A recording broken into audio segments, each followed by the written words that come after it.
It was a cold winter evening when Evan Turner, a 26-year-old journalist, drove into the quiet town of Hollow Creek.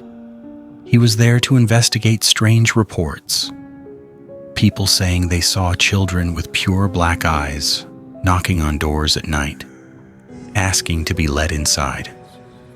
Most people laughed at these stories, but the ones who believed, they looked truly terrified. Evan didn't believe in ghosts or demons, he only believed in facts. So he rented a small wooden cabin on the edge of the forest, planning to stay for a week and find out the truth. The first night was peaceful at first. The wind blew gently, the fireplace crackled, and Evan read some old newspaper reports about black-eyed children sightings. Around 2:13 a.m., he heard it knock, knock, knock. Slow, soft, but oddly rhythmic. Evan froze. Nobody knew he was staying here, and he had locked the gate outside. He walked to the door slowly and asked, "Who's there?" A small voice answered, "Please, let us in. We need help." The voice was of a child, about 10 or 11 years old. Evan opened the door slightly. Two children stood outside, a boy and a girl, pale skin, old clothes, movements too still, too calm. Their heads didn't move, they just stared. The girl spoke again.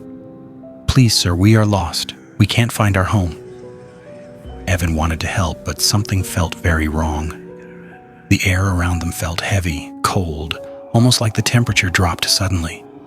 Then the boy lifted his face. Evan's heart stopped. Their eyes weren't normal, no white, no color, only pure black, like endless darkness. The boy said in a flat voice, "Let us in." Evan slammed the door without thinking. He stepped back, breathing hard. The knocking stopped. Everything went silent. When he looked out through the small window, the children were gone. The next morning, Evan went into town to talk to the locals.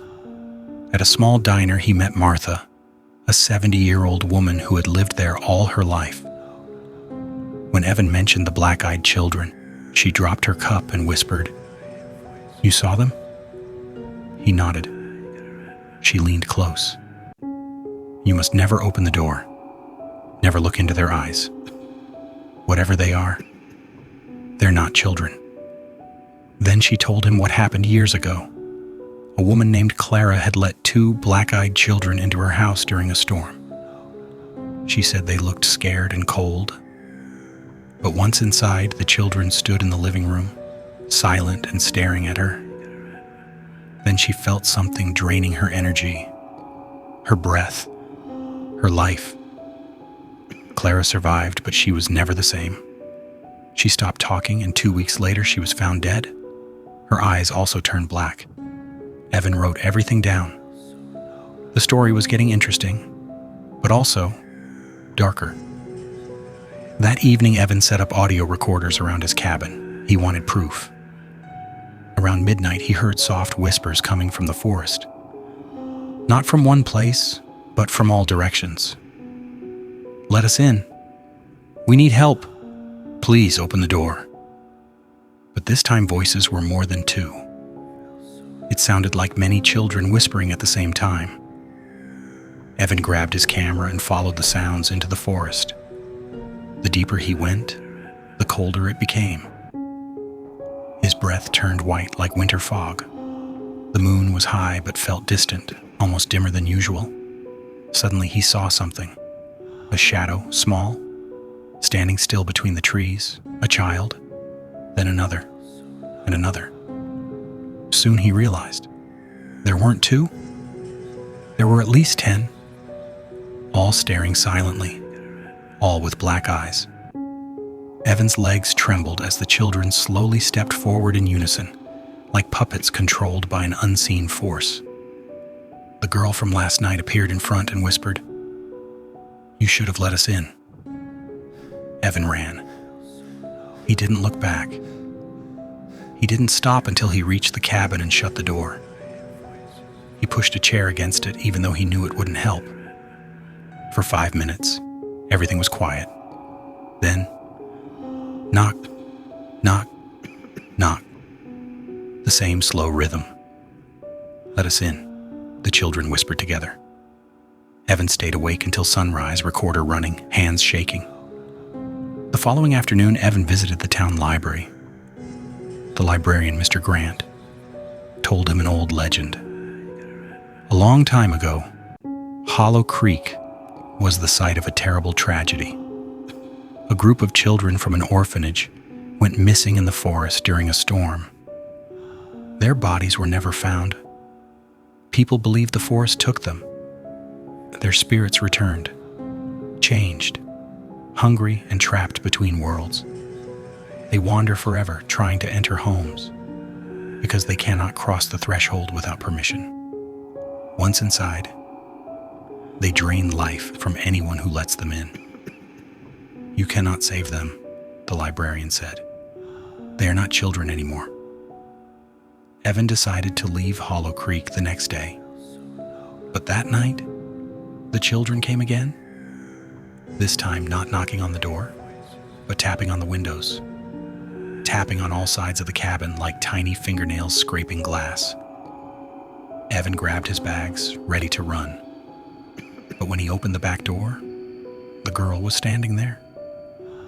"You cannot leave," she said, her voice layered like many voices speaking from inside her. "Not until you let us in." Evan stepped back, terrified. The boy appeared beside her. "You already invited us," he said. "No, I didn't," Evan shouted. The girl smiled slightly. "You opened the door last night. You asked, 'Who's there?' That is enough. You invited us to speak. Now you must invite us inside." The lights flickered. The temperature dropped. The cabin shook as if hundreds of small hands were hitting the walls from outside. Evan ran to the living room, but the children were already standing inside. No footsteps, no door opening. They were just there. "You should not have come to Hollow Creek," the girl whispered. The boy added, "Now you will stay. Forever." They stepped forward, their eyes shining like bottomless voids. Evan felt his strength drain, his vision blurred, his chest tightened. He tried to scream, but no sound came. The last thing he saw was the girl's face close to his, whispering, "Thank you for letting us in." 2 weeks later, the town sheriff visited the cabin after receiving complaints of strange lights. The cabin was empty. Evan's camera was found on the table. His recordings had only one sound: knock, knock, knock, and a child's voice whispering, "Please, let me in." The sheriff left quickly. But now locals say that sometimes at night, a young man with black eyes is seen knocking on doors, asking in a soft voice, "Please help me. Can I come inside?"